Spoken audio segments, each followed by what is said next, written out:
What's up, Small Group Fundamentals? Today is day 5 of Small Group Fundamentals, and we're going to talk today a little bit about kind of our process of developing athletes a little bit. The first part of this little bit is called the ways of adaptation. There's a super sciencey, if you guys want to pull me to the side and we can nerd out on this together, component to this, but I'm going to keep it super simple. All right, you have 3 levels of adaptation or change in the gym that we take advantage of. The first one is neuromuscular, so brain body or brain muscle. It's basically getting more coordinated. All right, learning a new movement, learning something like jump ropes. You guys will learn that today.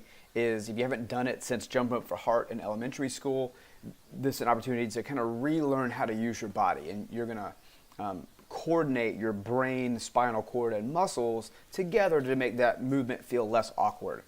Just wait till you learn to snatch.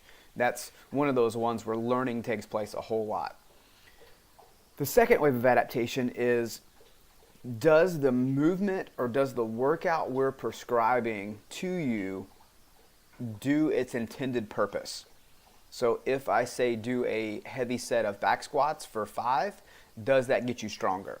All right, do you get more coordinated or does it get you stronger? If it gets you stronger, then you're in level 2 of the ways of adaptation. It's the purpose of the movement is doing its intended purpose for your body. You're no longer learning, you're training. And then the level 3, or the third wave of adaptation, is more specializing or more strategizing than anything else. It's so taking somebody that builds up a very good squat, all right, then learns how to back squat and gets really strong, so level 1 or wave 1, wave 2, and then they're trying to maximize their squat, so they're doing different types of squats to get their back squat stronger. They're taking that back squat, they got pretty heavy, and they're doing some auxiliary or extra movements to make that back squat even better. So they're doing things like bottoms up back squat, so just starting at the bottom and driving up. They're doing some back squat walkout, so they're taking a heavier load on their back and just walking it out and holding it. Things like that adapt, they get you stronger, but they're kind of an accessory movement or an additional movement to the primary one. I heard Jennifer put it eloquently a little while ago, actually. She said, the waves are pretty simple. It's learning, training, and then strategizing or maximizing. We spend a lot of time in Small Group Fundamentals learning and relearning how to use your body.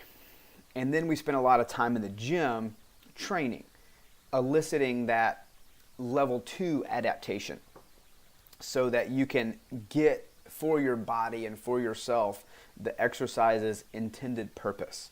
Now, we also have this concept, and you've heard this word before thrown out, is intensity. All right, intensity, we just kind of get it from physics. It is force times distance divided by time. All right, so how heavy, how far, how fast is how we gauge intensity. Pretty rudimentary way. Horsepower, like in a car, would be the same thing as a math problem that you can solve every day. That is something that we really is where, like, the type of exercise that we do in functional movement gets the bang for the buck, is the intensity. It's how heavy, how far, how fast. However, the coaches will always modify or scale the workout according to your ability. This is one of the things I want you to start paying attention to during Small Group Fundamentals, is what things are you really good at? Do you have a natural, like you're past the first wave of adaptation, you're already doing that second wave adaptation for? And what movements are you still learning? All right, and that's a communication piece with the coach as well. Pull-ups is a great example of what I'm trying to get to here. Is, say, take Fran that you did yesterday. It's 21, 15, 9 thrusters and pull-ups. All right, the intention behind Fran is that workout needs to be completed, the whole thing, 95-pound thrusters for guys, 65-pound thrusters for girls, and then real pull-ups need to be done in about a 5-minute window. All right, that's the intention of Fran. It is a intermediate pathway exercise. It is a just whole body burning exercise. That's the goal. So if you just get pull-ups the day before, like you get your very first pull-up the day before you do Fran, you've got 95-pound thrusters or 65-pound thrusters, great, and you tell the coach, hey, I'm going to do Fran as it's written today. The coach should say, no, you're not. I would suggest that you keep the intention of the workout appropriate to where we want you to be. All right? Keep practicing pull-ups. Pull-ups are not a level 2 adaptation at this point. They're just level 1. You're still learning how to do a pull-up. So if you did that workout, 95-pound thrusters and all the pull-ups as they're written, it would probably take you 10 to 12 minutes to do that workout, 7 minutes over the intended time for that. So that's our job as coaches, is to modify and adjust the workout so that you get the intended stimulus. The second part to that is, if I had you do all the pull-ups, are you going to be the safest? Is your body going to be in the best position during pull-up number 1 and then pull-up number 45? Right, there's 45 pull-ups in Fran. Probably not. You're probably going to go to some fatigue state and you're going to revert back to a not so good movement pattern because you're still learning the movement.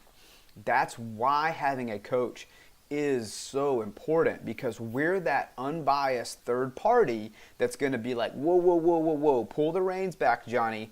Let's talk about the intention for this workout. Yes, let's do 95-pound thrusters, but let's do either banded pull-downs, a similar movement, or let's do jumping pull-ups that's going to get your heart rate super, super high like the intention of the workout is.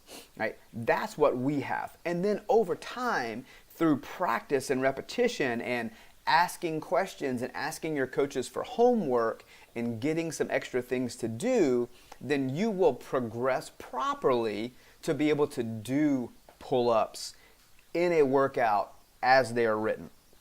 All right, that is important. That's very, very important for you guys to learn early on in your career in exercise, is that in any given workout, if you look at the class, you might see 15 versions of that workout going on, because the coaches are very good at adjusting, modifying, scaling the workout to fit the needs of the athlete, you guys. That's what we do better than anybody else, is I want the intended stimulus to be the same for every athlete, kind of depending on where you are relatively, and I want you to be as safe as you possibly can during that exercise. So you might feel frustrated early on because you're having to modify and scale and adjust everything. But I tell you what, guys, everybody goes through that, myself included. I have still, I modify exercises. To this day, still modify exercises. When things kind of feel wonky, right? Like I've been doing a lot of shoulder work, I've been doing a lot of overhead squat stuff, and then a heavy snatch comes up in the workout, like taking that barbell overhead in one fluid motion. All right, I'm going to modify that workout for myself. What we're trying to get you guys to build here, and this is kind of like a lot of information at one time, but you're building your exercise Rosetta Stone is exactly what it is. It's a way that you can start to comprehend what you see on the board of the website for the workout and what you need to do as an athlete to get to that intended stimulus. And if you don't know what the stimulus is, ask the coach. Hey coach, what's the intention behind this workout? Are we here for like a sprint feel? Are we going super fast today? Or are we going for like that moderate kind of full body burn? Or are we going for that longer duration where I just got to work on a steady pace the whole time? And the coach should be able to tell you that. And they should be able to tell you in particular a couple of suggestions. Now, the good coaches are going to ask you for input on that too. Hey, how do you feel about pull-ups today? Well, I got my first one yesterday. Okay, well, congratulations. One, did you ring the bell? And two, maybe let's just do one pull-up per round to practice, and then let's go to that more manageable for the intention of the workout movement. That's simple. guys, our job is to get to intensity. We want to get to that how heavy, how far, how fast over time. We want to develop intensity over time. Now, some days we're going to ask you to go harder than other days, but when we ask you to go hard, we've built up the confidence in you and yourself that you're done learning that movement and you're into now the training aspect of that movement, that level 2, that wave 2 adaptation. All right, so if you're still learning something, it's okay. Take an opportunity to practice that movement and be okay being modified. You will progress slowly through the movements to be able to do it better, but everybody goes through that process. All right, so I don't want to alarm you guys when you come into class in a couple of weeks. You'll come into actual classes. You might see people not doing the workout as it's written on the board. That's normal. All right, this is not a everybody does the workout as it's written and or you got to go home type gym. No, this is we're going to meet you where you are and we're going to adjust the workout according to your abilities type gym. Always looking to get better, always looking to improve, to get past that learning phase, but we're always conscious of you first as the athlete. All right, so today was 3 ways of adaptation. Talk about intensity a little bit, scaling, and then progression and modifying. All right, Smart Grip Fundamentals is almost halfway over. See you guys soon. Bye.